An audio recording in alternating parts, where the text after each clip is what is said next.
اعوذ باللہ من الشیطان الرجیم بسم اللہ الرحمن الرحیم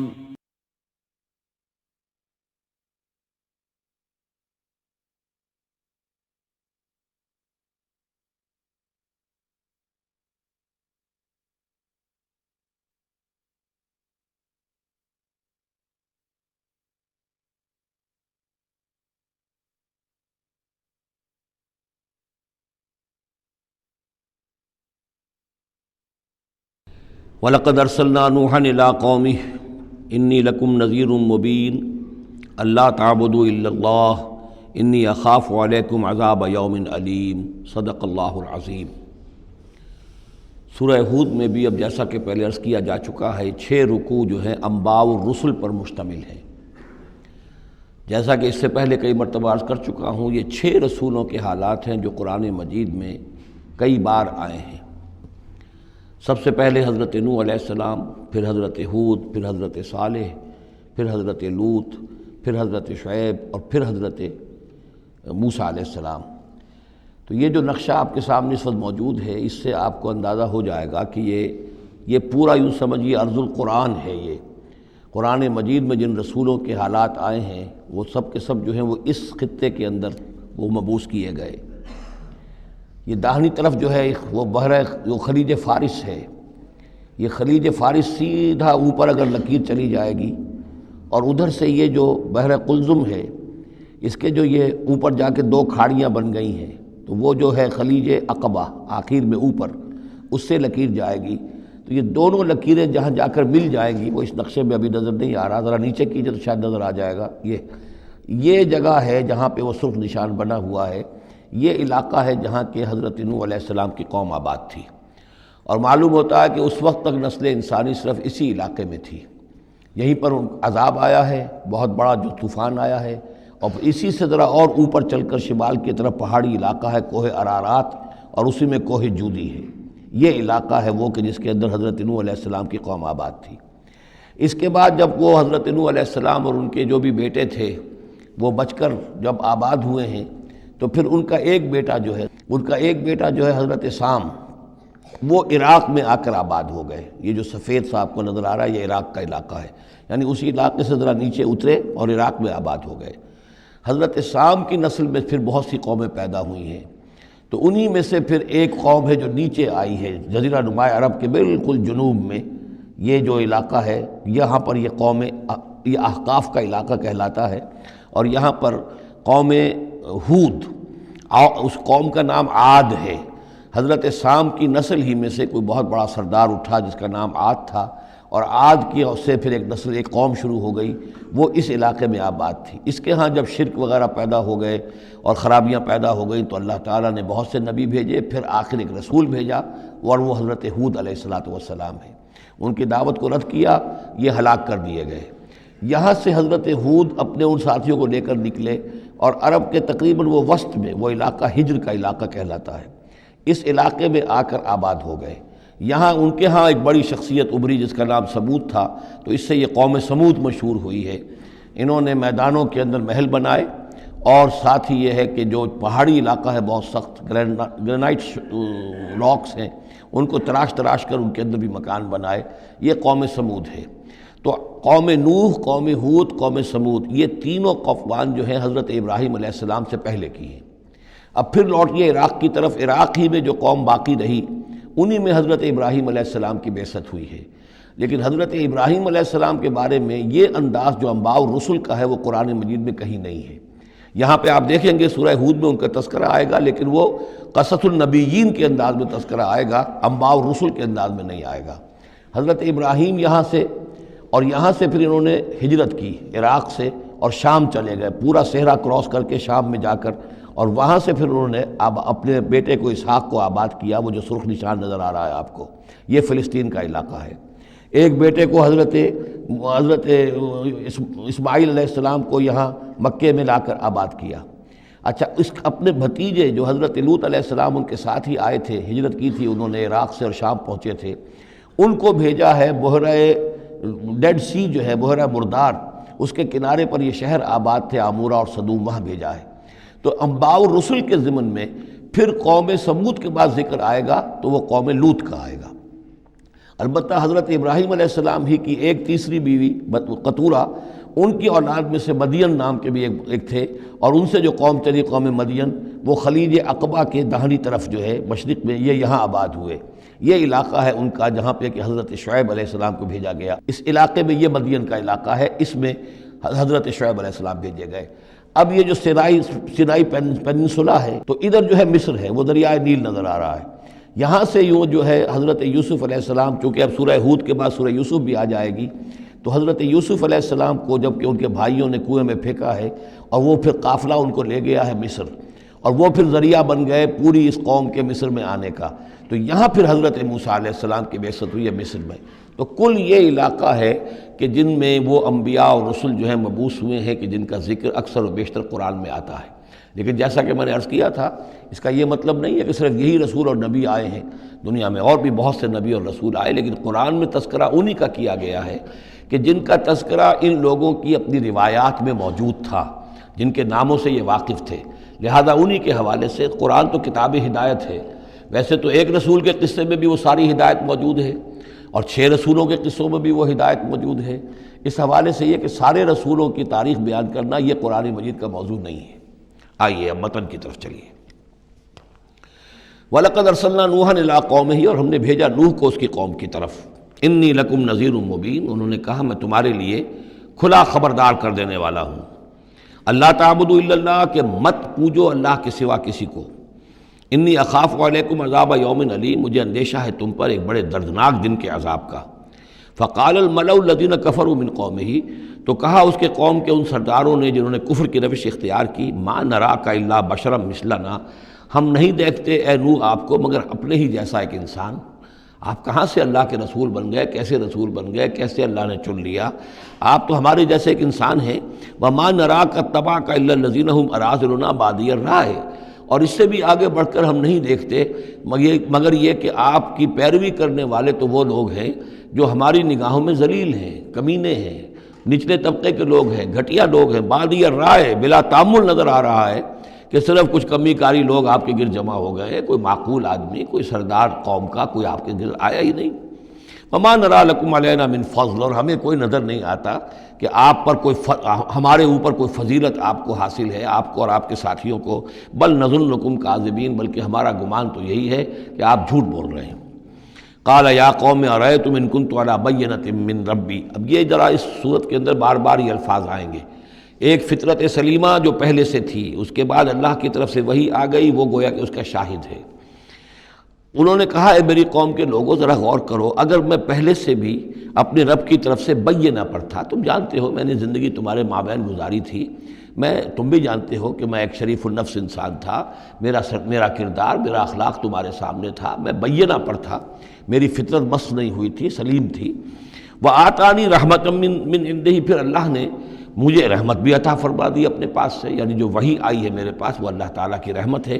فعمیت علیکم، اور وہ چیز وہ ہے کہ جس کو تمہاری آنکھوں سے مخفی رکھا ہے۔ اب میں کیا کروں، فرشتہ میرے پاس تو آتا ہے، وہی میرے پاس آتی ہے، یہ چیز جو ہے میرے تو تجربے میں ہے، مائی پرسنل ایکسپیرینس، لیکن یہ کہ تم سے یہ چھپا کر رکھی گئی ہے۔ انلزمکموہا وانتم لہا کارہون، بہرحال ہم زبردستی چپکا نہیں سکتے اپنی یہ بات آپ لوگوں کو، اگر آپ کو پسند نہیں ہے، اگر بیزار ہیں تو یہ اختیار ہمارے پاس نہیں ہے کہ ہم زبردستی آپ کو ان باتوں کا قائل کر دیں اور یہ باتیں لازماً آپ پر تھوپ دیں۔ وَيَا قَوْمِ لَا أَسْأَلُكُمْ عَلَيْهِ مَالًا، اور میری قوم کے لوگوں دیکھو میں تم سے کوئی اجرت نہیں مانگتا، مال طلب نہیں کرتا، کوئی تاوان تم پر نہیں ڈالا ہے۔ ان اجریہ الا علی اللہ، نہیں ہے میرا اجر مگر اللہ کے ذمے۔ وما انا بطارد الذین آمنوا، اور جن کو تم کہہ رہے ہو یہ گھٹیا لوگ ہیں، کمی کاری لوگ ہیں، کمین لوگ ہیں، میں ان کو اپنے پاس سے دھتکار نہیں سکتا، میں یہاں سے کھدیڑ نہیں سکتا ان کو، میں نہیں ہوں کھدیڑنے والا ان کو اپنے پاس سے۔ انہم ملاقو ربہم، یہ اپنے رب سے ملاقات کریں گے۔ ولاکنی اراکم قوما تجہلون، لیکن میں دیکھتا ہوں کہ تم ضرور جہل میں اور جہالت میں مبتلا ہو گئے ہو۔ وَيَا قَوْمِ مَنْ يَنْصُرُنِي مِنَ اللَّهِ إِن طَرَدتُّهُمْ، اور میری قوم کے لوگوں سوچو اگر میں ان اہل ایمان کو اپنے ہاں سے ہانک دوں، یہاں سے بھگا دوں، یہاں سے دھتکار دوں، تو کون مدد کرے گا میری اللہ کے مقابلے میں؟ یہ اللہ کے ماننے والے، اللہ کے چاہنے والے، اللہ کا ذکر کرنے والے، اللہ سے دعائیں مانگنے والے، اللہ کے روح انور کے یہ طالب ہیں، اس کی رضا جو ہیں۔ افلا تذکرون، تو کیا تم نصیحت اخذ نہیں کرتے؟ ولا اقول لکم عندی خزائن اللہ، وہی بات جو حضور سے ہم پڑھ چکے ہیں پہلے، اور میں نہیں کہتا تم سے کہ میرے پاس اللہ کے خزانے ہیں، میں نے کب کہا ہے کہ میرا اختیار ہے اللہ کے خزانوں پر؟ ولا عالم الغیب، نہ میں غیب کا علم رکھتا ہوں۔ ولا اقول انی ملک، نہ میں یہ کہتا ہوں کہ میں کوئی فرشتہ ہوں۔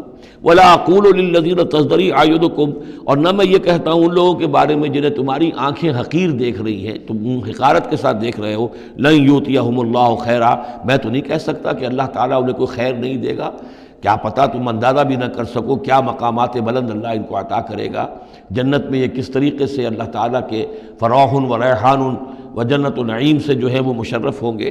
لا اقول انی ملک ولا اقول للذین تزدری اعینکم لن یؤتیہم اللہ خیرا، اللہ اعلم بما فی انفسہم، جو کچھ ان کے جیوں میں ہے، دلوں میں، اللہ خوب جانتا ہے کس کے دل میں کتنا خلوص ہے، کتنی محبت ہے اللہ کے ساتھ، کتنی شوق ہے، کتنا شوق ہے اللہ سے ملاقات کا، تو یہ اللہ جانتا ہے۔ انی اذا لمن الظالمین، اگر میں تمہارے ان تانوں سے تنگ آ کر میں ان کو اپنے پاس سے اٹھا دوں، بھگا دوں، تو پھر یہ کہ میں تو خود ظالموں میں سے ہو جاؤں گا۔ قالوا یا نوح، انہوں نے کہا اے نوح قد جادلتنا، تم نے ہم سے خوب جھگڑا کیا، فاکثرت جدالنا، اور بہت جھگڑا کر لیا تم نے، یعنی یہ کہ جب وہ بالکل ان تمام باتوں کے جواب میں خاموش ہونے پر مجبور ہو گئے، معقول بات ہے جو جواب دیا جا رہا ہے، ان کے پاس اب کوئی جواب نہیں ہے اس کا۔ فَأْتِنَا بِمَا تَعِدُنَا إِن كُنتَ مِنَ الصَّادِقِينَ، اب آخری بات وہی ضد اور ہٹ درمی کی، تو پھر لے آؤ جس چیز کی ہمیں دھمکی دے رہے ہو، اگر تم سچے ہو وہ عذاب لے آؤ۔ اب ہم جو ہے ہمارے کان پک گئے ہیں تمہارے یہ بات سنتے سنتے، اور تم سے یہ مذاکرہ اور مجادلہ اور مناظرہ جو ہے مزید ہم جاری نہیں رکھنا چاہتے۔ قال انما یاتیکم بہ اللہ ان شاء، انہوں نے فرمایا کہ وہ تو اللہ لے آئے گا وہ عذاب تمہارے اوپر اگر وہ چاہے گا۔ انما یاتیکم بہ اللہ، وہ لائے گا تمہارے اوپر اللہ انشاء، اگر وہ چاہے گا۔ وما انتم بمعجزین، اور پھر تم اس کو تھکا نہیں سکو گے بھاگ کر، یعنی تم اسے ہرا نہیں سکو گے، تم اس سے بچ کر بھاگ نہیں سکو گے۔ ولا ينفعکم نصحی ان اردت ان انصح لکم، اور میری نصیحت، میرا خلوص، میری خیر خواہی تمہارے حق میں کچھ مفید نہیں ہو سکتی، خواہ میں کتنا ہی تمہارا ناصح ہوں، کتنا ہی تمہارے ساتھ مخلص ہوں، نصیحت کر رہا ہوں، خیر خواہ ہوں۔ ان کان اللہ یرید ان یغویکم، اگر اللہ ہی فیصلہ کر چکا ہو کہ وہ تمہاری گمراہی کے اوپر اس کی مہر ثبت ہو چکی ہو، اگر اللہ تعالیٰ فیصلہ کر چکا ہے تو میری یہ سارا اخلاص اور خلوص اور دعوت اور نصیحت اور خیر خواہی اس کا کوئی نتیجہ نہیں نکلے گا۔ ہو ربکم، وہ تمہارا رب ہے، وإلیہ ترجعون، اور اسی کی طرف تم لوٹا دیے جاؤ گے۔ ام یقولون افتراہ، کیا یہ کہتے ہیں کہ یہ اے محمد صلی اللہ علیہ وسلم آپ نے اس کو گھڑ لیا ہے؟ قل ان افتریتہ فعلی اجرامی، اب یہاں درمیان میں حضرت نوح علیہ السلام کی بات چل رہی ہے اور آگے بھی چلے گی، لیکن درمیان میں ایک جملہ معترضہ ہے۔ یہ ساری باتیں اے نبی جو آپ کو ہم وحی کے ذریعے سے بتا رہے ہیں، یہ ساری جو گفت و شنید ہوئی تھی حضرت نوح علیہ السلام کے اور ان کی قوم کے درمیان، آپ کو کیسے معلوم ہوئی؟ آپ نے گھڑ لی ہے؟ آپ کو کوئی فکشن ہے، کوئی سٹوری ہے، کیا ہے؟ نہیں، یہ تو اللہ تعالیٰ کی طرف سے ہے۔ قل ان افتریتہ، کہہ دیجئے اگر میں نے یہ گھڑی ہوئی ہوں یہ چیزیں، فعلی اجرامی، تو پھر یہ میرا جرم ہوگا، اس کا وبال مجھ پر آئے گا۔ وانا بریء مما تجرمون، ورنہ پھر یہ ہے کہ جو جرم تم کر رہے ہو، جھٹلا رہے ہو، تو میں اس سے بری ہوں۔ وأوحی الی نوح، اور وحی کر دیا گیا نوح کی جانب، انہ لن یؤمن من قومک الا من قد آمن، اب کوئی اور شخص ایمان نہیں لائے گا تمہاری قوم میں سے سوائے ان کے جو ایمان لا چکے ہیں۔ فلا تبتئس بما كانوا يفعلون، سو اب جو کچھ وہ کر رہے ہیں آپ اس پر افسوس نہ کریں اور غمگین نہ ہوں۔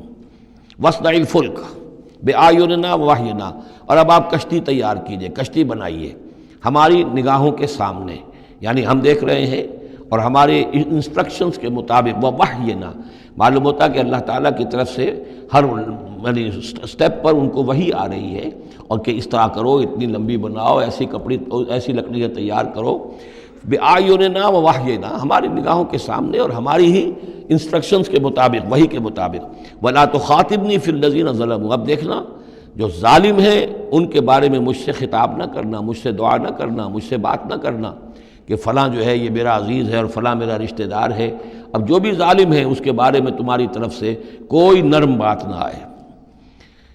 انہم مغرقون، اب یہ سب کے سب غرق کیے جائیں گے۔ وَيَصْنَعُ الْفُلْكَ، اب وہ نقشہ دیکھیے آپ چشم تصور سے، خشکی پر بیٹھے ہوئے ہیں اور حضرت نوح علیہ السلام آس پاس سمندر کہیں ہے ہی نہیں اور وہ کشتی بنا رہے ہیں۔ وَيَصْنَعُ الْفُلْكَ، اور وہ بنا رہے ہیں کشتی۔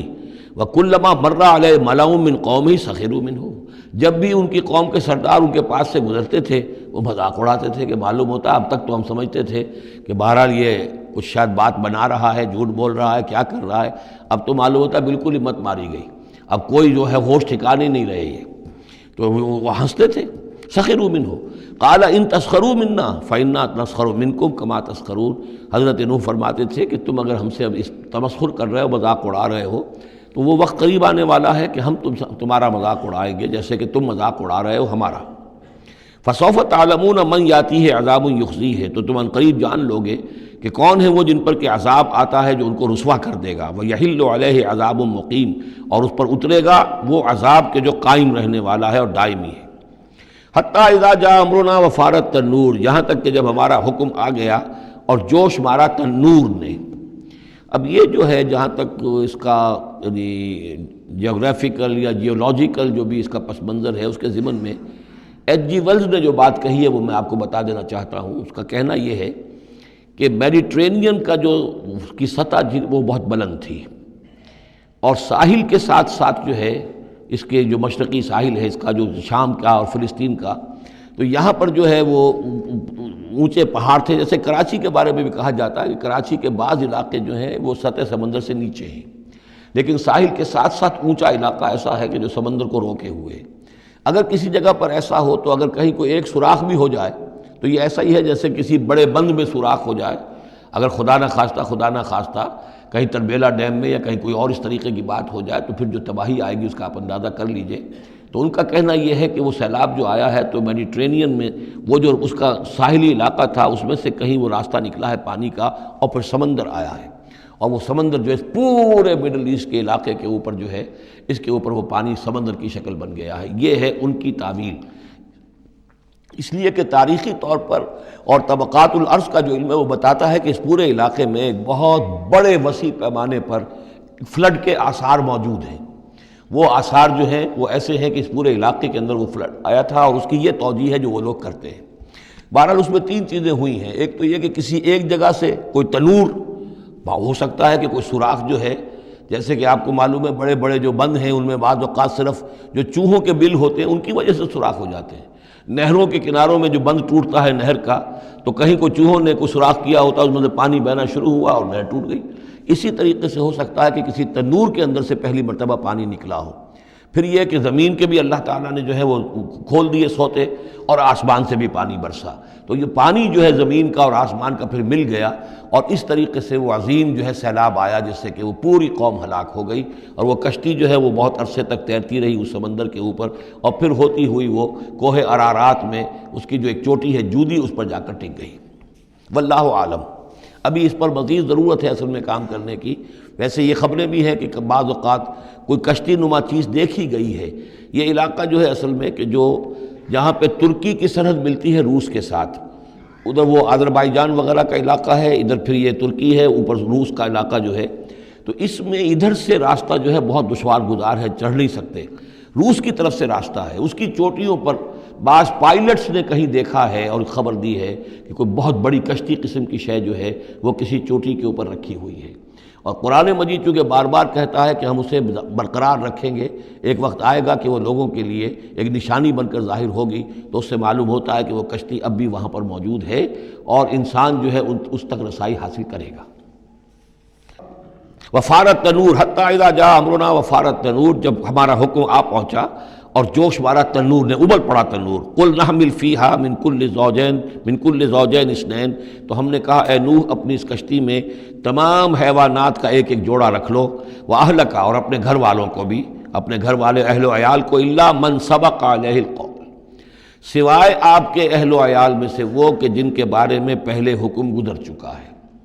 یہ حضرت نوح کے خاندان میں سے ایک ان کی بیوی اور اسی بیوی کا بیٹا یام، 3 بیٹے ان کے ساتھ بچے ہیں جو اہل ایمان تھے، حام، سام اور یافس۔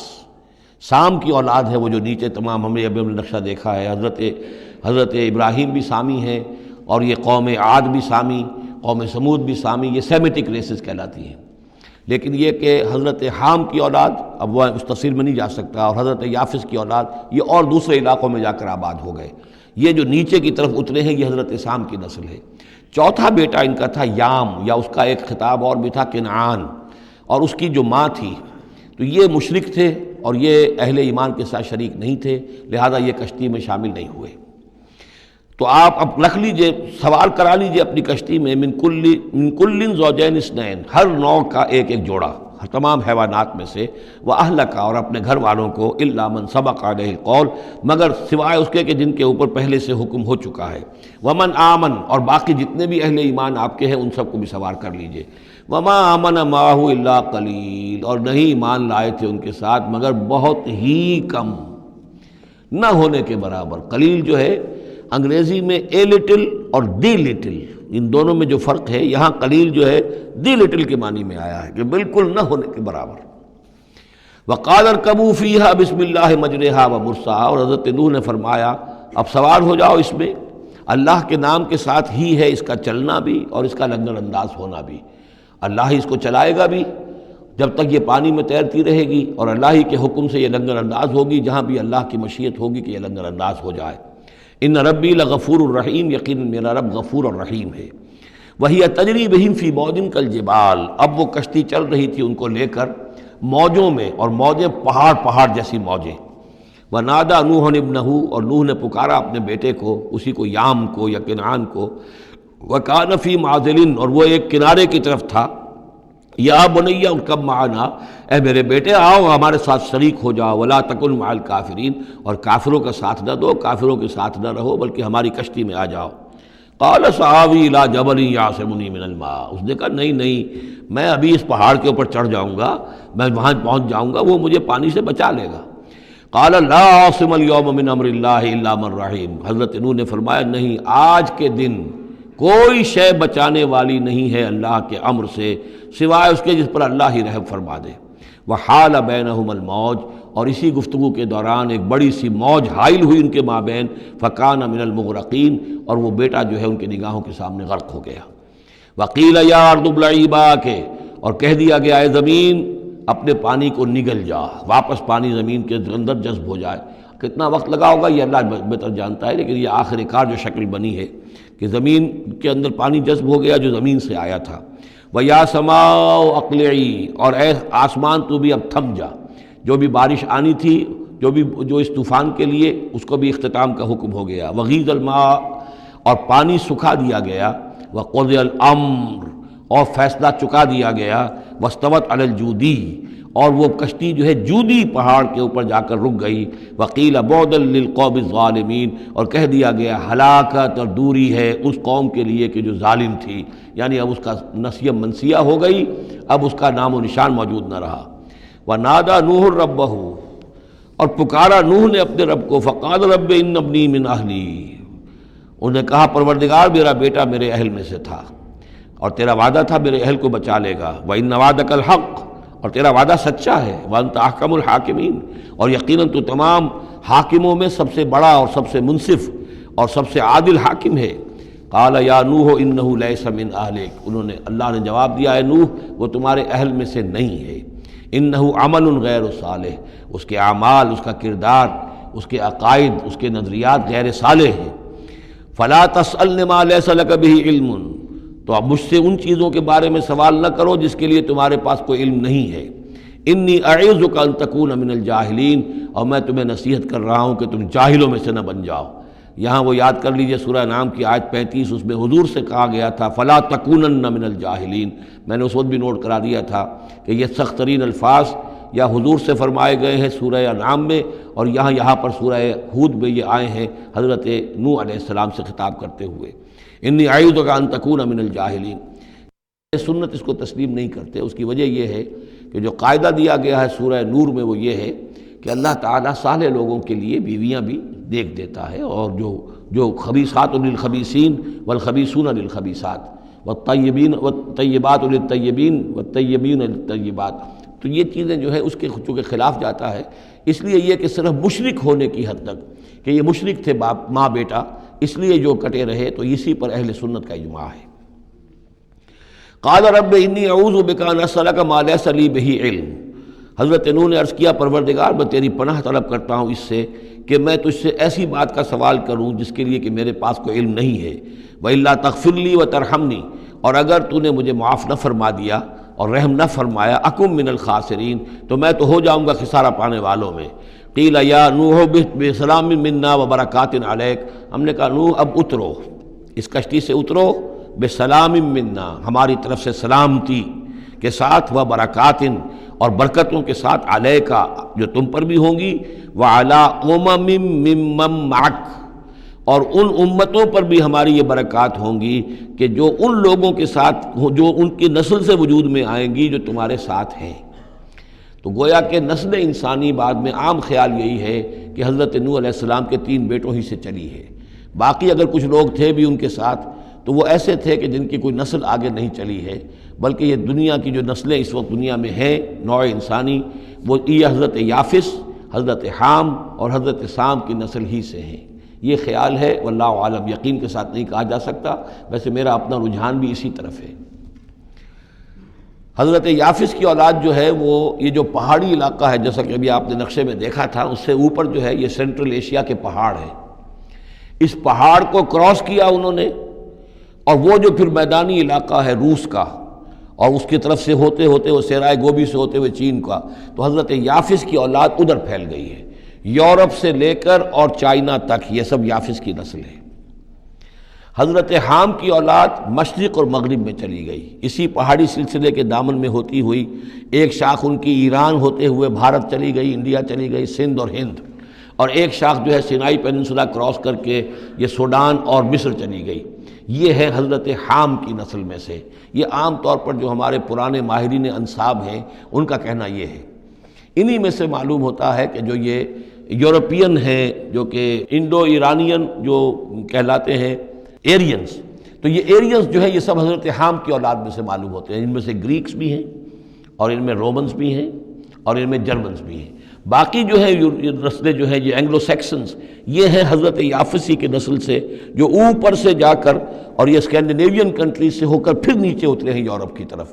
تو یہ جو ناردرنرز کہلاتے ہیں، دی نارڈک ریسز، شمالی اقوام جو ہے اینگلو سیکسنز ان میں سے ہیں، لیکن جو مشرقی یورپ کی یہ اقوام ہیں یہ اصل میں یہ بھی آریائی نسل جو ہے حضرت حام کی نسل میں سے، واللہ عالم۔ تو یہاں وہ الفاظ آ گئے تھے،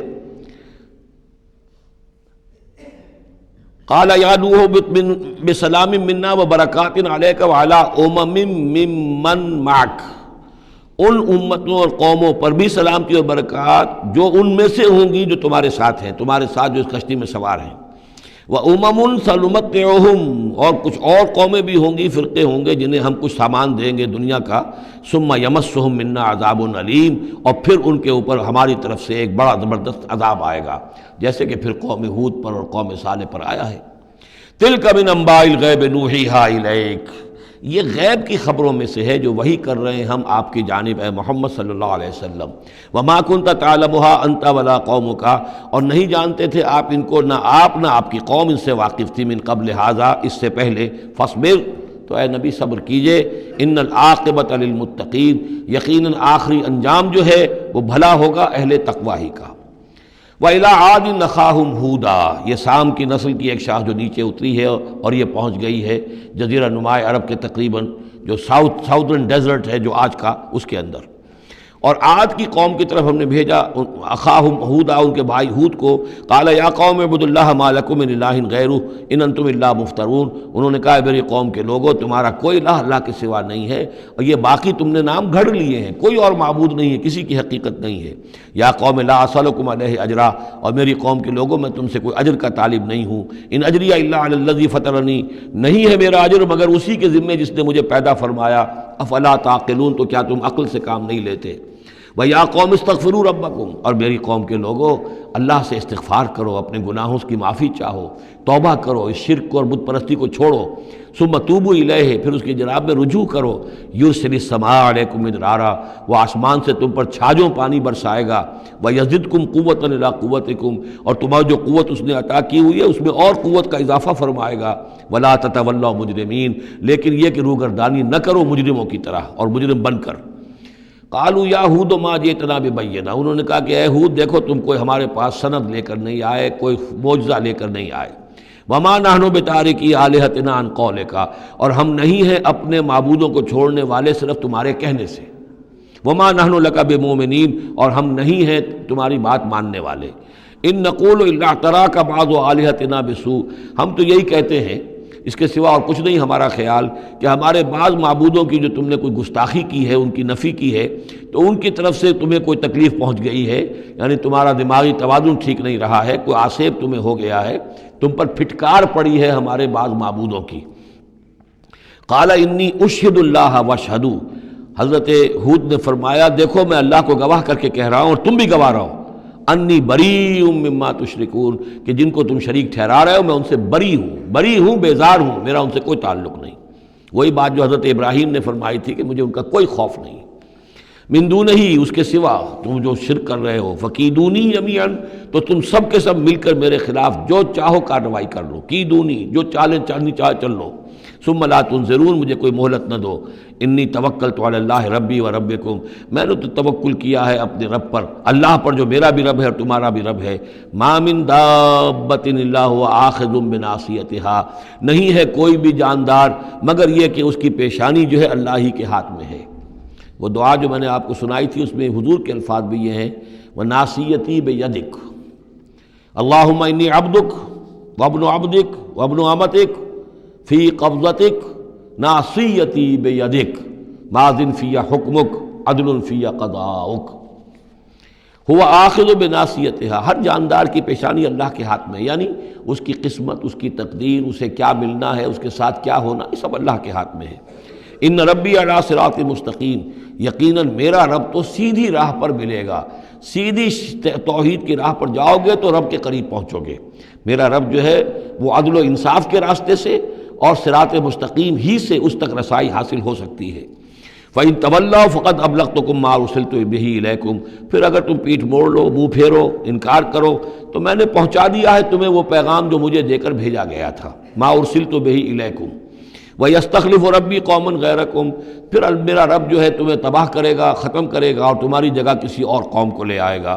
وَلَا تَضُرُّونَهُ شَيْئًا، اور تم اس کا کچھ بگاڑ نہیں سکو گے۔ إِنَّ رَبِّي عَلَىٰ كُلِّ شَيْءٍ حَفِيظٌ، یقیناً میرا رب جو ہے ہر چیز کا نگہبان ہے۔ وَلَمَّا جَاءَ أَمْرُنَا، جب ہمارا حکم آ گیا، عذاب کا فیصلہ، نجینا ہودا والذین آمنوا معہ، ہم نے نجات دے دی، بچا لیا ہود کو اور ان کو جو اس کے ساتھ ایمان لائے تھے، برحمت منا، اپنی رحمت سے، ونجیناہم من عذاب غلیظ، اور ہم نے انہیں بچا لیا ایک بہت ہی گاڑھے اور بھاری عذاب سے۔ وتلک عاد جحدوا بآیات ربہم، یہ تھے عاد، یہ تھی قوم، بڑی زبردست قوم، انہوں نے انکار کیا اپنے رب کی آیات کا، وعصوا رسولہ، اور انہوں نے نافرمانی کی اپنے رسولوں کی۔ یہ رسولوں سے مراد کیا ہے؟ اصل میں انبیاء تو آتے رہتے ہیں، آخر میں پھر رسول آتا ہے، چھوٹے چھوٹے، جس طریقے سے کہ اللہ تعالیٰ کی طرف سے سمجھانے کے لیے ان کے معلمین کی حیثیت سے، تو وہاں پہ ان کو بھی رسول کہہ دیا گیا۔ جیسا کہ میں نے کہا تھا قرآن مجید میں یہ الفاظ ایک دوسرے کی جگہ آ جاتے ہیں۔ وَاتَّبَعُوا أَمْرَ كُلِّ جَبَّارٍ عَنِيدٍ، انہوں نے رسولوں کی تو نافرمانی کی اور پیروی کی ان کے حکم کی جو سرکش تھے اور مخالف تھے۔ وَأُتْبِعُوا فِي هَذِهِ الدُّنْيَا لَعْنَةً، اور ان کے پیچھے لگا دی گئی اس دنیا میں بھی لعنت، وَيَوْمَ الْقِيَامَةِ، اور قیامت کے دن کے لیے بھی۔ أَلَا إِنَّ عَادًا كَفَرُوا رَبَّهُمْ، آگاہ ہو جاؤ قوم عاد نے اپنے رب کا کفر کیا تھا۔ أَلَا بُعْدًا لِعَادٍ قوم ہود، سن لو پھٹکار ہے عاد پر جو قوم ہود تھی، جس کی طرف حضرت ہود علیہ السلام کو بھیجا گیا۔ وَإِلَىٰ ثَمُودَ أَخَاهُمْ صَالِحًا، اب ان میں سے جو لوگ بچے تھے وہ پھر آگے وسطی علاقے کی طرف گئے ہیں اور وہاں ہجر کے علاقے میں جا کے آباد ہوئے، وہاں سمود نام کی ایک بڑی قوم ابھری، اور ان کے اندر بھی جب پھر وہی خرابیاں آ گئیں، وہی شیطان نے ان کو پٹی پڑھائی، وہی بت پرستی شروع ہو گئی، وہی ان کے معبود ہو گئے، تراش لیے انہوں نے۔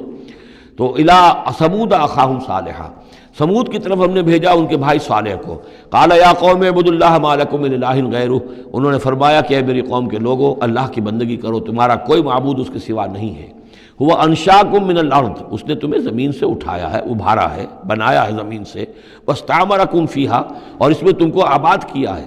فاستغفروہ، تو اس سے استغفار کرو، اس سے اپنے گناہ بخشواؤ. ثم توبوا الیہ، اور پھر اس کی جانب میں رجوع کرو. ان ربی قریب مجیب، یقین میرا رب قریب ہے اور دعا کا قبول کرنے والا ہے. قالوا یا صالح قد کنت فینا مرجوا، انہوں نے کہا ہے صالح تم سے تو ہماری بڑی امیدیں وابستہ تھیں. ظاہر بات ہے کہ ایک شخص جو ہے جس کو اللہ چنتا تھا اپنے اخلاق میں، سمجھ میں، فہم میں، فطانت میں وہ ممتاز ہوتے تھے، تو ہم سمجھتے تھے تم آباء و اجداد کا نام روشن کرو گے. یہ تم نے کیا کیا؟ تم نے تو کہنا شروع کر دیا کہ آباء و اجداد کے جو طریقے ہیں یہ غلط ہیں، ان کا دین غلط ہے، ان کے عقیدے غلط ہیں، ان کے معبود جن کو ہمارے آباء و اجداد پوجتے آئے ان کی کوئی حقیقت نہیں. ہم توقع کرتے تھے کہ تم قوم کا نام روشن کرو گے، تم آباء و اجداد کے لیے عزت کا اور ان کے لیے مزید جو ہے دنیا کے اندر ان کے ناموری کا سبب ذریعہ بنو گے. قالوا یا صالح قد کنت فینا مرجوا، تم سے تو ہمیں بہت سی امیدیں تھیں قبل ھذا، اس سے پہلے. اتنہانا ان نعبد ما یعبد آباؤنا، یہ کیا ہوا تم ہمیں روک رہے ہو ان چیزوں کو پوجنے سے کہ جن کو ہمارے آباء و اجداد پوجتے تھے. وَإِنَّنَا لَفِي شَكٍّ مِّمَّا تَدْعُونَا إِلَيْهِ مُرِيبٍ، اور یقیناً جس چیز کی طرف تم ہمیں بلا رہے ہو اس کے بارے میں ہمیں شکوک و شبہات ہیں، ہمارا دل اس پر ٹھکتا نہیں ہے. قَالَ يَا قَوْمِ أَرَأَيْتُمْ إِن كُنتُ عَلَىٰ بَيِّنَةٍ مِّن رَّبِّي، وہی بات انہوں نے کہی، اے میری قوم کے لوگوں سوچو، اگر میں پہلے سے بھی اپنے رب کی طرف سے بینہ پر تھا، میری فطرت سلیم تھی، تم دیکھتے تھے کہ میں تمہارے درمیان ایک اچھا آدمی تھا، صاف ستھرا کردار رکھنے والا انسان تھا، میری فطرت صالح تھی. وَآتَانِي مِنْهُ رَحْمَةً، اور اللہ نے پھر مجھے اپنے پاس سے رحمت عطا کر دی، اب وہی آ گئی، نبوت عطا کر دی گئی. فَمَن يَنصُرُنِي مِنَ اللَّهِ إِنْ عَصَيْتُهُ، تو اب اگر میں اللہ کی نافرمانی کروں تو مجھے کون بچائے گا اللہ سے، کون اس کی پکڑ سے مجھے بچا سکے گا. فما تزیدوننی غیر تقصیر، تو تم تو اضافہ نہیں کرو گے میرے لیے مگر خسارے کے اندر. تم چاہتے ہو کہ میں اپنی اس چیز کو چھوڑ کر اور آباء و اجداد کا نام لوں اور ان کے معبودوں کو پوجنا شروع کر دوں، تو تم تو میری تباہی کے در پہ ہو. وَيَا قَوْمِ هَٰذِهِ نَاقَةُ اللَّهِ لَكُمْ آیَةٌ، اور دیکھو میری قوم کے لوگوں، یہ اللہ کی اونٹنی ہے، تمہارے لیے ایک نشانی ہے. فَذَرُوهَا تَأْكُلْ فِي أَرْضِ اللَّهِ، اسے چھوڑے رکھو، یہ چرتی رہے اللہ کی زمین میں، جہاں چاہے جہاں سے چاہے کھائے. وَلَا تَمَسُّوهَا بِسُوءٍ، اور دیکھنا کسی برے ارادے سے اس کو ہاتھ نہ لگانا. فَيَأْخُذَكُمْ عَذَابٌ قَرِيبٌ، تو پھر تمہیں آ پکڑے گا وہ عذاب کہ جو اب دور نہیں ہے، قریب ہی ہے. فَعَقَرُوهَا، تو انہوں نے اس کی کونچیں کاٹ ڈالی، اس کو ہلاک کر دیا. فَقَالَ تَمَتَّعُوا فِي دَارِكُمْ ثَلَاثَةَ أَيَّامٍ، حضرت صالح نے فرمایا کہ اچھا ٹھیک ہے، اب تم اپنے گھروں کے اندر جو بھی کھانا پینا ہے، رچنا بسنا ہے، تین دن تک رہ لو اور بس لو. ذالک وعد غیر مکذوب، یہ وہ وعدہ ہے کہ جو جھوٹا ثابت نہیں ہوگا. فلما جاء امرنا، تو جب ہمارا وہ فیصلہ آ گیا، ہماری بات آ گئی، ہمارا حکم پہنچ گیا، نجینا صالحا والذین آمنوا معہ، ہم نے نجات دی صالح کو بھی اور ان لوگوں کو جو ان کے ساتھ ایمان لائے تھے، برحمت منا، اپنی خاص رحمت سے. ومن خزی یومئذ، اور اس دن کی رسوائی سے اللہ ہم نے انہیں بچا لیا. ان ربک هو القوی العزیز، یقیناً آپ کا پروردگار زور والا ہے، زبردست ہے. وَأَخَذَ الَّذِينَ ظَلَمُوا الصَّيْحَةُ، اور ان ظالموں کو، مشرکوں کو، کافروں کو پکڑ لیا ایک ہولناک آواز نے، ایک چنگھاڑ آئی. فَأَصْبَحُوا فِي دِيَارِهِمْ جَاثِمِينَ، تو وہ اپنے گھروں کے اندر اوندھے پڑے رہ گئے. كَأَن لَّمْ يَغْنَوْا فِيهَا، ایسے ہو گئے جیسے کبھی یہاں آباد تھے ہی نہیں، کبھی یہاں کوئی رہتا تھا ہی نہیں. أَلَا إِنَّ ثَمُودَ كَفَرُوا رَبَّهُمْ، آگاہ ہو جاؤ، سمود نے اپنے رب کا کفر کیا. الا بعدا لثمود، آگاہ ہو جاؤ، پھٹکار ہے سمود پر. وَلَقَدْ جَاءَتْ رُسُلُنَا بِإِبْرَاهِيمَ بِالْبُشْرَىٰ، اب یہاں حضرت ابراہیم کا ذکر آ رہا ہے. میں نے کہا تھا کہ 3 رسول پری ابراہمک، نوح، ہود، صالح. 3 رسول کو ہم کہہ سکتے ہیں پوسٹ ابراہمک، اگرچہ ان میں سے ایک جو ہیں وہ ہم عصر ہیں. حضرت لوط حضرت ابراہیم علیہ السلام ہی کے بھتیجے ہیں، انہی پر ایمان لائے تھے، ان کے ساتھ ہی انہوں نے ہجرت کی تھی. پھر ان کے بعد شعیب، وہ بھی حضرت نوح حضرت ابراہیم کی نسل سے ہیں. پھر جو بھی بنی اسرائیل تھے ان میں موسیٰ بھیجے گئے، وہ بھی حضرت ابراہیم کی نسل سے ہیں. آخری رسول محمد صلی اللہ علیہ وسلم وہ بھی ابراہیم کی نسل سے ہیں. لیکن یہ کہ ان میں سے 3 کا ذکر کرنے کے بعد اب ابراہیم کا ذکر ہو رہا ہے یہاں. سورہ انعام میں وہاں جو پہلا جوڑا تھا حضرت ابراہیم کا ذکر جو ہے وہ اس انباء رسل میں سے بالکل نکال کر لے گئے تھے، اور وہ قصص النبیین کے انداز میں سورہ انعام میں آ گیا تھا۔ یہاں اس جوڑے میں فرق یہ ہے کہ حضرت ابراہیم کا ذکر بھی یہاں شامل کر دیا گیا، لیکن فرق وہی ہے، یہ وہ انباء رسل کا نہیں، حضرت نوح، حضرت ہود، حضرت صالح، حضرت لوط، حضرت شعیب کے انداز میں ذکر نہیں ہے، بلکہ ایک انداز ہے کہ حضرت لوط علیہ السلام جن شہروں کی طرف بھیجے گئے تھے اور اس کی وہاں پہ بسنے والوں نے ان کی بات ماننے سے انکار کیا، تو جو عذاب الہی لے کر جو فرشتے آئے تھے جنہیں بھیجا گیا تھا، وہ پہلے آئے حضرت ابراہیم کے ہاں، اور وہاں حضرت اسحاق کی ولادت کی انہوں نے خوشخبری دی حضرت سارہ کو۔ بس یہ ایک واقعہ بیان کیا درمیان میں، ورنہ اصل مسئلہ جو ہے وہ حضرت لوط کا شروع ہوگا۔ انباء الرسل کے اعتبار سے جو معاملہ ہے وہ حضرت لوط کا واقعہ ہے۔ وَلَقَدْ جَاءَتْ رُسُلُنَا إِبْرَاهِيمَ بِالْبُشْرَىٰ، اور ہمارے فرشتادے، ہمارے ایلچی فرشتے ہمارے بھیجے ہوئے آئے ابراہیم کے پاس بشارت دینے کے لیے۔ قالوا سلاما، انہوں نے آ کر کہا سلام۔ قال سلام، حضرت ابراہیم نے بھی سلام کا جواب سلام سے دیا۔ فما لبث ان جاء بعجل حنیذ، تو پھر ذرا بھی دیر نہ کی، فوراً گئے اور ایک تلا ہوا بچڑا ان کی ضیافت کے لیے لا کر سامنے رکھ دیا۔ فلما رأى أيديهم لا تصل إليه، تو جب انہوں نے دیکھا کہ ان کا تو ہاتھ آگے بڑھ ہی نہیں رہا، اس بچڑے کا گوشت کھانے کے لیے آمادہ ہی نہیں ہے، نکرہم، تو اب وہ کچھ کھٹکے دل میں کہ یہ ہیں کون۔ اس زمانے میں رواج یہ ہوتا تھا کہ دشمن جب آتے تھے کسی کو قتل کرنے کے لیے تو اس کا نمک نہیں چکھتے تھے، نمک خوار ہو جائیں گے تو پھر کیسے قتل کریں گے۔ تو ایک تو اندیشہ یہ ہوا کہ یہ کسی برے ارادے سے آئے ہیں جو میری یہ ضیافت قبول نہیں کر رہے۔ نکرہم واوجس منہم خیفہ، اور ان کے دل میں، حضرت ابراہیم کے دل میں ان کی طرف سے ایک خوف پیدا ہو گیا۔ قالوا لا تخف، انہوں نے کہا نہیں آپ ڈریے نہیں، انا ارسلنا الی قوم لوط، اصل میں تو اللہ کے ہم فرشتے ہیں، بھیجے گئے ہیں قوم لوط کی طرف، اب وہ آخری فیصلہ اس کا جو ہے وہ ہمیں چکانا ہے۔ وامرأتہ قائمۃ فضحکت، ادھر کہیں حضرت سارہ بھی پیچھے کہیں کھڑی ہوئی ہوں گی پردے کے پیچھے، وہ اس پر ہنس پڑی۔ مطلب یہ کہ حضرت ابراہیم کی جو حالت انہوں نے دیکھی کہ میرا شوہر خوفزدہ ہو گیا تھا، تو اس کے اوپر کچھ ان کا معاملہ ہوا، فضحکت، وہ ہنسی۔ فبشرناہا باسحاق، تو ہم نے انہیں بشارت دی اسحاق کی، یعنی فرشتوں نے ان کو بشارت دی اسحاق کی۔ حضرت اسماعیل کی ولادت ہو چکی ہے، لیکن حضرت اسماعیل کو تو حضرت ابراہیم جا کر چھوڑ آئے ہیں اور وہ تو مکے میں آباد ہیں۔ حضرت سارہ کی اولاد ہوئی نہیں تھی، اصل جو خاندانی بیوی تھی ان کی وہ تو حضرت سارہ تھی۔ حضرت ہاجرہ جو ہیں وہ تو بادشاہ مصر نے ان کی خدمت میں ان کو پیش کیا تھا، اسی لیے ان کو لونڈی بھی کہہ دیتے ہیں، یہ حالانکہ وہ شہزادی تھی، وہ بادشاہ کے ہاں شاہی خاندان کی خاتون تھی ہاجرہ سلام علیہا، لیکن یہ کہ یہ یہودی کہتے ہیں کہ وہ تو لونڈی تھی، کنیز تھی۔ تو چونکہ اولاد نہیں ہوئی تھی حضرت سارہ کے ہاں، تو حضرت سارہ ہی نے کہہ کر پھر حضرت ابراہیم سے کہا تھا کہ آپ تعلق قائم کریں ہاجرہ سے، شاید اللہ تعالیٰ آپ کو ہاجرہ سے اولاد دے دے۔ لیکن جب وہ اولاد ہو گئی حضرت اسماعیل، تو پھر وہ جو عورت کی ایک فطرت ہے اور مزاج ہے، تو ان کے لیے کھلنے لگی یہ بات کہ مجھے اللہ نے اولاد نہیں دی۔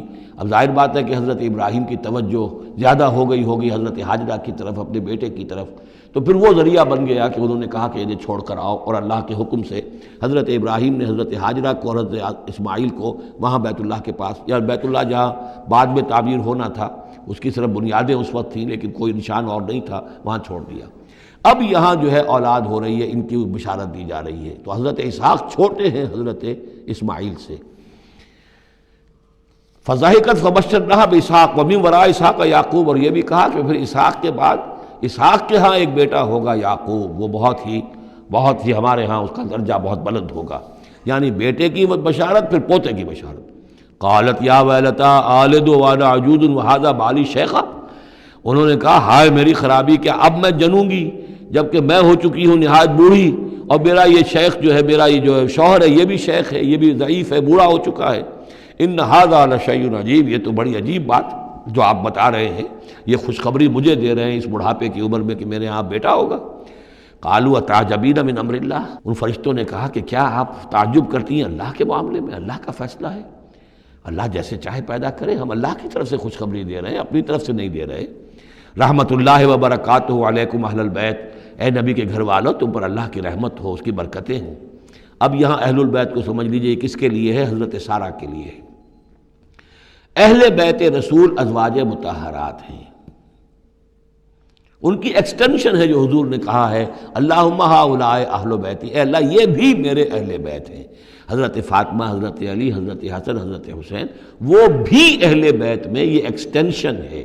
اہل بیت اصلاً نبی کی بیوی، یہاں پر کس کے لیے آ رہا؟ حضرت سارہ کے لیے۔ گھر والے، ہم کہتے بھی ہیں گھر والے، گھر والے کون ہوتے ہیں؟ گھر والی تو بیوی ہوتی ہے۔ قالوا اتعجبین من امر اللہ رحمۃ اللہ وبرکاتہ علیکم اہل البیت انہ حمید مجید، یقیناً اللہ حمید ہے اور مجید ہے، بہت بزرگ ہے، بڑائیوں والا ہے، اور اپنی ذات میں ستودہ صفات ہے۔ فلما ذهب عن ابراہیم الروع، جب ابراہیم کا خوف جاتا رہا، وجاءت البشریٰ، اور یہ بشارت پہنچ گئی، ان کے لیے خوشی کی بات تھی کہ اب سارہ کے ہاں بھی اللہ تعالیٰ بیٹا عطا کرے گا۔ یجادلنا فی قوم لوط، اب اس نے جھگڑنا شروع کر دیا ہم سے قوم لوط کے بارے میں۔ یہ مجادلہ جو ہے یہ تورات میں بڑی تفصیل سے آیا ہے کہ دیکھو تم جو جا رہے ہو، اگر اس شہر کے اندر، ان بستیوں کے اندر 50 آدمی بھی راست باز ہوں گے تو کیا کرو گے؟ کیا پھر بھی ہلاک کر دو گے؟ فرشتوں نے کہا نہیں، اگر 50 آدمی وہاں ہوئے، اگر راست باز ہوئے تو ہم ہلاک نہیں کریں گے۔ اچھا دیکھو، میری کوئی حیثیت نہیں ہے، میں بہت ناچیز ہوں، لیکن میں پھر جرأت کرتا ہوں، میں اللہ سے عرض کرتا ہوں کہ اچھا ہو سکتا ہے 40 ہوں وہاں پر، تو پھر اچھا 40 بھی ہوئے تو پھر ہم ان کو بھی پھر چھوڑ دیں گے، بستیوں کے اوپر عذاب نہیں آئے گا۔ ہوتے ہوتے 5 پہ آ گئے، جس پہ کہ آخر میں کہا گیا کہ اے ابراہیم چھوڑو اب اس بات کو، اب یہ تمہارے رب کا فیصلہ آ چکا۔ وہاں ایک بھی نہیں ہے، تم 5 کی بات کر رہے ہو۔ وہاں تو سوائے حضرت لوط علیہ السلام کے خود اور ان کی 2 بیٹیوں کے اور کوئی بھی نہیں تھا کہ جو ان شہروں میں سے بچا ہو۔ تو یجادلنا فی قوم لوط، اب وہ قوم لوط کے بارے میں ہم سے جھگڑنے لگے، یعنی چونکہ وہ حلیم الطبع تھے، طبیعت میں نرمی تھی، وہی جو حضور کی طبیعت میں بھی تھی، حضرت ابوبکر کی طبیعت میں بھی تھی، اس وجہ سے انہوں نے کہا کہ عذاب سے بچنے کی کوئی شکل ہو سکے۔ ان ابراہیم لحلیم اواہ منیب، 3 الفاظ جمع کر دیے گئے۔ یقیناً ابراہیم بہت ہی حلیم بھی تھا، بہت ہی نرم دل تھا، اور بہت ہی اللہ کی جناب میں رجوع کرنے والا تھا۔ یا ابراہیم عارض عن ھذا، تو اب کہا گیا ان سے کہ ابراہیم اب چھوڑیے، اب اس بات سے آپ ذرا قطع تعلق کیجئے۔ انہ قد جاء امر ربک، یہ تو اب آپ کے رب کا فیصلہ آ چکا ہے۔ وانہم آتیہم عذاب غیر مردود، اب ان پر وہ عذاب آ کر ہی رہے گا جسے لوٹایا نہیں جا سکے گا۔ ولما جاءت رسلنا لوطا سیء بہم وضاق بہم ذرعا، تو جب آئے ہمارے یہ فرشتادے بھیجے ہوئے، ہمارے یہ پیغامبر، یہ فرشتے لوط کے پاس، سیء بہم، کہ وہاں پر یہ بھیجے گئے تھے بہت خوبصورت لڑکوں کی شکل میں، اور ان کے ہاں جو تھا معاملہ، آپ کو معلوم ہے کہ جو عبرت پرستی ان کے ہاں تھی اور جو سوڈمی تھی، تو یہ لڑکے خوبصورت آ گئے تو اس قوم کے لیے، تو ان کے لیے جشن ہو گیا کہ ہمارے لیے شکار آ گئے ہیں بہت اچھے، لوط کے ہاں بڑے عمدہ شکار پہنچے ہیں، لہذا وہ سب غول کے غول اب آ رہے ہیں، حضرت لوط علیہ السلام کے گھر پر چڑھائی کر رہے ہیں۔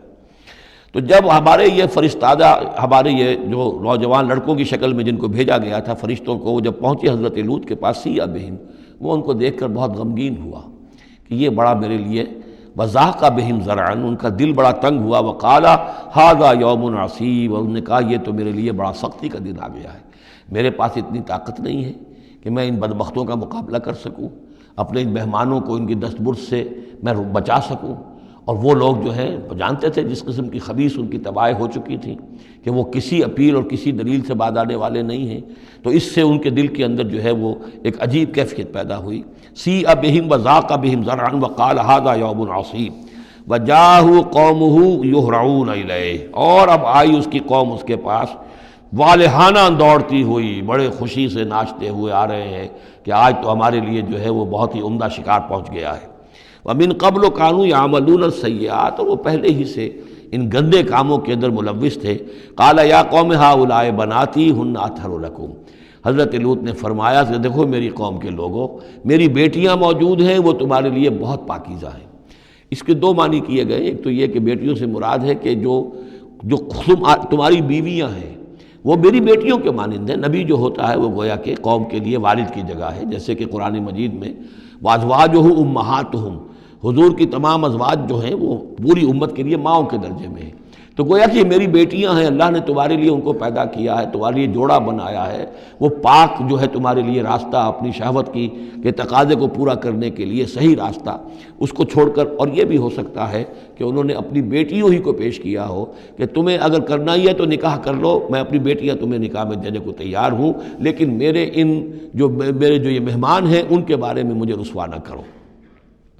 قال یا قوم ہؤلاء بناتی ہن اطہر لکم فاتقوا اللہ ولا تخزون فی ضیفی، تو اللہ کا خوف کرو اور دیکھو مجھے میرے مہمانوں کے معاملے میں رسوا مت کرو۔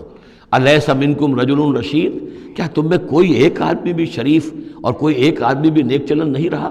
یعنی کوئی تو تم میں سے ایسا نکل آتا جو میرا ساتھ دیتا، جو میری ہاں میں ہاں ملاتا۔ تم میں تو معلوم ہوتا ہے کہ کوئی ایک شخص بھی شریف النفس باقی نہیں رہا۔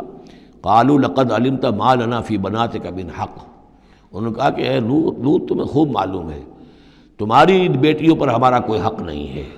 اس سے معلوم ہوتا ہے وہ دوسری ہی بات ہی زیادہ راجح ہے۔ وَإِنَّكَ لَتَعْلَمُ مَا تُرِيدُ مَا نُرِيدُ، اور تم خوب جانتے ہو جو ہم چاہتے ہیں، یعنی باتیں مت بناؤ، ہماری توجہ جو ہے ادھر ادھر لے جانے کی کوشش نہ کرو، تم جانتے ہو ہم جو چاہتے ہیں، جس کے لیے ہم حاضر ہوئے ہیں، جس کے لیے ہم پہنچے ہیں۔ قَالَ لَوْ أَنَّ لِي بِكُمْ قُوَّةً، انہوں نے کہا کاش کہ میرے پاس تمہارے مقابلے کے لیے کوئی طاقت ہوتی، او آوی الی رکن شدید، یا میں کوئی قلعہ ایسا ہوتا جس میں مضبوط میں جا کر پناہ لے لیتا اور تم سے اپنے آپ کو اور اپنے مہمانوں کو بچا لیتا۔ یہاں ہے اصل میں حضور صلی اللہ علیہ وسلم کی ایک حدیث میں الفاظ آئے ہیں، یرحم اللہ لوطا لقد کان یاوی الی رکن شدید، اللہ تعالیٰ رحم فرمائے لوط پر، وہ ایک مضبوط قلعے میں تھے، اللہ تعالیٰ کی حفاظت تو انہیں حاصل تھی، لیکن یہ کہ اس وقت جو صورت بن گئی تھی ان کے لیے، جیسے جب جادوگروں نے جو اپنے انچھر پھینکے تھے اور وہ بھی بن گئے تھے فرعون کے دربار میں، وہ بھی شکل اختیار کر لی تھی انہوں نے سانپوں کی، تو حضرت موسیٰ پر بھی وقتی طور پر خوف طاری ہو گیا تھا۔ تو بنائے طب بشری خوف کا ہو جانا یہ کوئی نبوت کی عصمت کے منافی نہیں ہے۔ تو یہاں پر بھی اللہ تعالیٰ کی حفاظت تھی، اور جیسا کہ آیا فرشتوں نے پھر ذرا سا ایک ہاتھ ہلایا اور سب کے سب اندھے ہو گئے، وہ اس طرح کا معاملہ تفاصیل تورات میں ہے۔ قال لو ان لی بکم، لیکن جو حسرت کی کیفیت تھی اور جس طرح ضیق میں ان کی جان اس وقت آئی تھی، اس کا تصور کیجئے، کاش کہ میرے پاس تمہارے مقابلے کے لیے طاقت ہوتی، او آوی الی رکن شدید، یا کوئی ایسا ہوتا مضبوط مستحکم قلعہ جس میں جا کر میں پناہ لے لیتا۔ قالوا یا لوط انا رسول ربک، ان فرشتوں نے کہا اے لوط گھبرائیں نہیں، ہم آپ کے رب کے پیغامبر ہیں، بھیجے ہوئے ہیں، لن یصلوا الیک، یہ آپ تک پہنچ ہی نہیں پائیں گے، آپ کو کوئی گردن نہیں پہنچا سکیں گے، آپ بالکل اطمینان رکھیں۔ فَأَسْرِ بِأَهْلِكَ بِقِطْعٍ مِّنَ اللَّيْلِ، اور بھی رات کا ایک حصہ جو باقی ہے اس میں آپ اپنے اہل کو لے کر، اپنے گھر والوں کو لے کر نکل جائیے اس بستی سے۔ وَلَا يَلْتَفِتْ مِنْكُمْ أَحَدٌ، اور کوئی بھی آپ میں سے پیچھے نہ دیکھے، پیچھے توجہ نہ کرے، پیچھے کی طرف کوئی خیال نہ آئے کہ ہمارے دوست تھے اور ہمارے یہ تھے اور ہمارے عزیز تھے، إِلَّا امْرَأَتَكَ، اور آپ کی بیوی بھی ساتھ نہیں جائے گی، وہ بھی یہیں رہے گی۔ یہ دو بیویاں ہیں جلیل القدر پیغمبروں کی، جن کا ذکر پھر آئے گا بڑی وضاحت کے ساتھ سورہ تحریم میں۔ ایک حضرت نوح علیہ السلام کی بیوی اور ایک حضرت لوط کی بیوی، کہ یہ اگرچہ کہ کانتا تحت عبدین من عبادنا صالحین فخانتاہما فلم یغنیا عنہما من اللہ شیئا، اگرچہ وہ ہمارے دو بہت ہی نیک اور بہت ہی برگزیدہ بندوں کے تحت تھیں، ان کے گھروں میں آباد تھیں، لیکن یہ کہ انہوں نے خیانت کی، اور اس کے نتیجے میں یہ ہے کہ پھر وہ اللہ تعالیٰ کے عذاب سے ان کے شوہر انہیں بچا نہیں سکے، نہ حضرت نوح بچا سکے اپنی اس بیوی کو اور نہ حضرت لوط بچا سکے اپنی اس بیوی کو۔ الا امرأتک، سوائے آپ کی بیوی کے، انہ مصیبھا ما اصابہم، اس کے اوپر تو وہی مصیبت آ کر رہنی ہے جو ان سب پر آنی ہے۔ ان موعدہم الصبح، اور دیکھیے ان کے وعدے کا وقت صبح کا ہے، صبح کو وہ عذاب آ جائے گا۔ الیس الصبح بقریب، کیا صبح قریب نہیں ہے؟ یعنی اب جلدی کیجئے، اب آپ فوری طور پر یہاں سے اپنی بچیوں کو لے کر نکل جائیے۔ فلما جاء امرنا جعلنا عالیہا سافلہا، جب ہمارا حکم آ پہنچا ہم نے اس کے اونچے کو نیچا کر دیا، یعنی کسی بستی کو تلپٹ کیا جائے تو چھت نیچے ہو جائے گی اور جو بنیادیں اوپر آ جائیں گی، عالیہا سافلہا، الٹ کر رکھ دیا بستیوں کو۔ وامطرنا علیہا حجارۃ من سجیل، اور مزید ان کے اوپر ہم نے بارش برسائی کنکروں کی، پتھروں کی، یعنی یہ کہ ایک طرف تو یہ کہ کچھ زلزلہ آیا یا کچھ اور زمین میں دھماکہ ہوا، ایکسپلوژن ہوا جس سے وہ بستیاں الٹ گئیں، اور اس کے بعد یہ ہے کہ آسمان سے پھر بارش ہوئی ہے ان پر سجیل۔ یہ سجیل اصل میں فارسی کا لفظ ہے سنگ گل، سنگ گل یعنی یہ کہ مٹی جو ہے اگر کسی صحرا کے اندر تھوڑی سی پھوار پڑے اور زیادہ تیز بارش نہ ہو تو وہ ہر قطرے کے ساتھ تھوڑی سی مٹی مل کر وہ ایک چھوٹا سا دانہ بنتا ہے، اور وہ پھر دھوپ جب پڑتی ہے تو وہ پھر پک جاتا ہے، جیسے کہ کہیں آپ اینٹیں پکاتے ہیں اپنے بھٹیوں کے اندر، یہ پھر کہلاتی ہے سنگ گل، یعنی یہ پتھر تو ہے لیکن یہ پتھر نہیں ہے، یہ مٹی کے بنے ہوئے پتھر ہیں، کنکر ہیں، ان کنکروں کی بارش ہوئی جس کے اندر کہ اس کو بالکل دفن کر دیا گیا ان دونوں شہروں کو۔ منضود تہ بر تہ، وہ جو بارش ہو رہی تھی کنکروں کی تہ بر تہ، مسومۃ عند ربک، اور وہ نشان زد تھے تیرے رب کی طرف سے، یعنی ہر ایک کے لیے معلوم تھا کہ کس کو کون سا پتھر لگنا ہے اور کون سا جو شخص ہے اس کی ہلاکت کس کے ذریعے سے ہونی ہے۔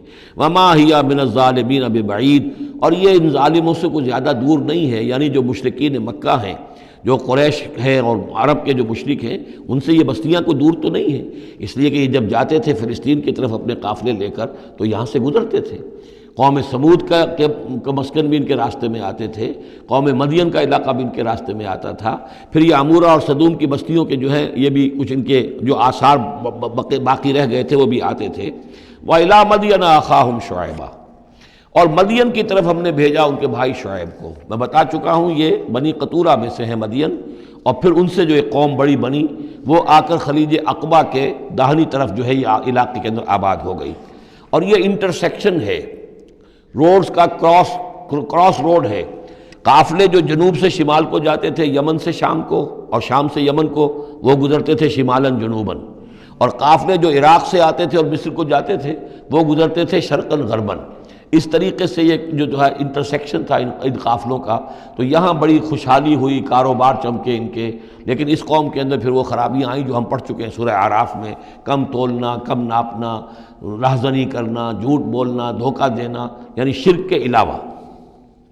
وَإِلَىٰ مَدْيَنَ أَخَاهُمْ شُعَيْبًا، اور مدین کی طرف ہم نے بھیجا ان کے بھائی شعیب کو۔ قَالَ يَا قَوْمِ اعْبُدُوا اللَّهَ مَا لَكُم مِّنْ إِلَٰهٍ غَيْرُهُ، انہوں نے بھی یہی کہا کہ اے میری قوم کے لوگو، اللہ کی بندگی کرو، تمہارا کوئی الہ نہیں ہے اس کے سوا۔ وَلَا تَنْقُصُوا الْمِكْيَالَ وَالْمِيزَانَ، اور نہ کم رکھو پیمانوں کو اور نہ ہی میزان تول کو۔ إِنِّي أَرَاكُمْ بِخَيْرٍ، میں تمہیں دیکھ رہا ہوں کہ آسودہ حال ہو، اللہ نے تمہیں آسودہ حال کیا ہے۔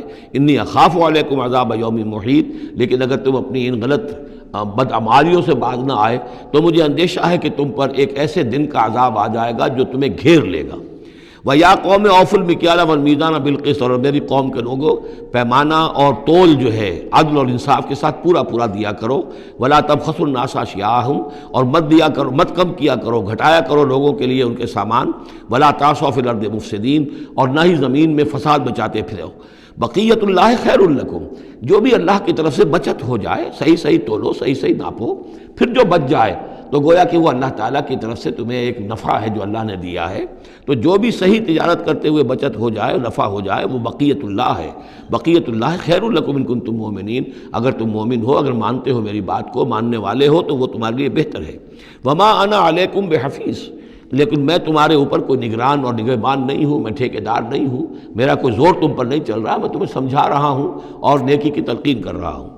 قالوا یا شعیب وصلاتک تأمرک ان نترک ما یعبد آباؤنا، انہوں نے کہا اے شعیب، کیا تمہاری نماز تمہیں اس بات کا حکم دیتی ہے کہ ہم چھوڑ دیں ان کو کہ جن کو پوجتے تھے ہمارے آباء و اجداد؟ اگرچہ حضرت شعیب کی گفتگو میں تذکرہ نہیں ہے، لیکن یہ کہ وہ کامن مرض جو ہے، مشترک مرض، بیماری، وہ تو موجود تھا، یعنی وہ شرک۔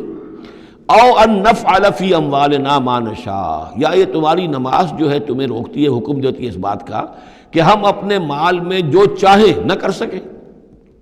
ہمارا مال ہے، یہ جو آج بھی دنیا میں تصور ہے، سیکریڈ رائٹ آف اونرشپ، میرا مال ہے، میں جو چاہوں کروں، اسی سے پھر وہ ساری خرابیاں پیدا ہوتی ہیں۔ مال آپ کا ہے، اللہ کی امانت ہے، آپ کے پاس ہے، مالک اللہ ہے، لیکن اس میں اللہ کے حکم کے مطابق تصرف کرنا ہے۔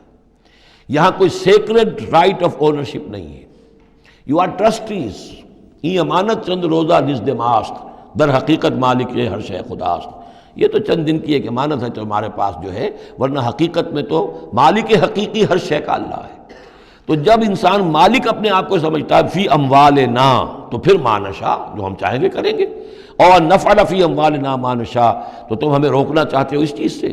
تمہاری نماز اور دینداری جو ہے، اس نے تمہیں یہی سکھایا ہے کہ ایک تو ہمارے معبودوں سے ہمیں برگشتہ کرو، اور دوسرے یہ کہ ہمیں یہ کہو یہ کرو یہ نہ کرو، ہمارے مال ہیں، ہم جیسے چاہیں گے اس کے اندر معاملہ کریں گے۔ انک لانت الحلیم الرشید، ہاں ایک ہی تم ہی تو رہ گئے ہو کہ جو بہت نیک ہو، باوقار ہو، باقی تم ہم پر تنقیدیں کر رہے ہو، ہمیں کہہ رہے ہو کہ ہم غلط کام کر رہے ہیں۔ قال یا قوم ارأیتم ان کنت علی بینۃ من ربی، انہوں نے وہی بات فرمائی میری قوم کے لوگوں، سوچو اگر میں پہلے سے بھی اپنے رب کی طرف سے بینہ پر تھا، میری فطرت صحیح تھی، میرا کردار صحیح تھا، میں تمہارے ہاں ایک نیک انسان کی حیثیت سے معروف تھا، جیسے حضور الصادق الامین کی حیثیت سے متعارف تھے، وَرَزَقَنِي مِنْهُ رِزْقًا حَسَنًا، اور اللہ تعالیٰ نے اور اپنے پاس سے مجھے اچھا رزق دیا ہے، وحی آئی ہے، نبوت مجھے مل گئی ہے، وَمَا أُرِيدُ أَنْ أُخَالِفَكُمْ إِلَىٰ مَا أَنْهَاكُمْ عَنْهُ، اور میں یہ ہرگز نہیں چاہتا کہ جس چیز سے تمہیں میں روک رہا ہوں، تمہیں اس سے روک کر میں خود وہی کام کرنے لگوں۔ ان اريد الا الاصلاح، میں نہیں چاہتا سوائے اصلاح کے، مستطاعت ہو، جتنا بھی میرے امکان میں ہو، وما توفیقی الا باللہ، اور میری توفیق تو ہے تو اللہ ہی کی طرف سے ہے، جو بھی میرے اندر ہمت ہے، جو بھی استقامت ہے، اور جو بھی مجھ سے کام بن رہا ہے وہ اللہ کی طرف سے ہے۔ علیہ توکل، تو میں نے اسی پر توکل کیا ہے، وإلیہ انیب، اور اسی کی طرف میرا رجوع کرنا ہے۔ بارک اللہ لی ولکم فی القرآن العظیم ونفعنی وإیاکم بالآیات والذکر الحکیم۔